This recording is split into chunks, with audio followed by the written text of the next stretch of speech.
Driving down the road, the group approaches a car headed the opposite direction, a red car. Both group of survivors stop and get out, guns drawn. William shouts, "What's your business? Where are you headed?" A big, burly man walked out from the red car.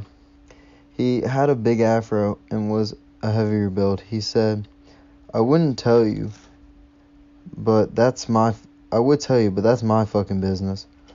Charles said, "We don't want any trouble. We're trying to make it to Fort Knox." The man said, "My name is Rico.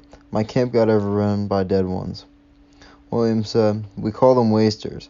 Rico looked at him. "I guess that's as good a name as any. I'd call them shitsickles, but that's already patented." The Garveys laughed and shook hands with Rico. Rico said, "Now that we're all friends, why don't one or two of you hop in? It looks a little cramped in there, 5 deep." William shook his head. "I'll go." Rondo got out of the car. "I'll go," and quietly whispered to William, "If something goes wrong in there, I'm going to be there for you to back you up." William looked at him. "I think he's more or less harmless, but okay." The two got into the car and continued on in hope of reaching Fort Knox. To be continued. Driving down the road, the group of survivors, Vanessa, Oliver, Rondo, Rico, William, and Charles, are heading towards Fort Knox, a military encampment in which the group believes if anyone survived this, then it would be there. As the group drives down the road in the red car, Rico looks at William. "So, what are you going to do when you get there?" "Hopefully find a way in. If there are people there, maybe there is a chance that it's not all bad everywhere," William said. "You really have hope?" Rico asked. "I have to, for them," William responded. Meanwhile, in the other car, "So, Vanessa, where are you from?" Oliver asked. "When this all started, I was at church. The pastor came back from the bathroom and dug his teeth into a little girl who was getting baptized," Vanessa responded. "People panicked. I decided I didn't want to stick around and see where that was headed. I ran," she said. "I was being chased by dead ones. That's when Charlie and Rhonda found me," she said. "I owe them my life," she continued. "Me too," Oliver responded as he looked down at the floor mat of the car, understanding its patterns. After a honk from Rico, the group decides to pull over. "What's the problem?" Vanessa shouts. "Running on fumes," Rico responds. William gets out of the car, siphon in hand, and heads towards a couple of abandoned cars.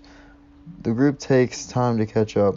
"So what's his problem?" Charlie asks. "He just wants to keep us safe," Rondo responds. Vanessa responds, "Getting to Fort Knox is how we do that. That's how we keep us all safe." "He doesn't like taking risks," Charlie responds. "Living nowadays means taking risks," Oliver says. William walks back to the group, siphon in hand. "This should be enough to get us there," William says. "What happens when we get there and they are wiped out? What if there's no one left? It's just us. Just like Garland was," Rondo said. William and Charlie look at each other. "Only one way to find out," Charlie says as he gets into the driver's seat and starts the car. Upon arriving at Fort Knox, the group is met with a strike force of hundreds of survivors.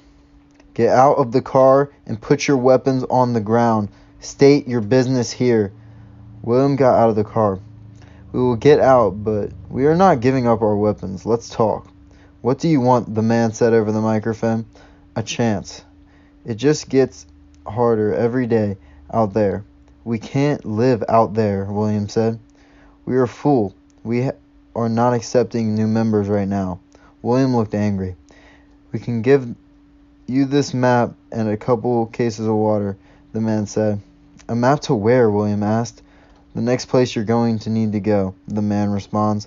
The group walks forward, William and Rondo picking up the cases of water and jugs of fuel.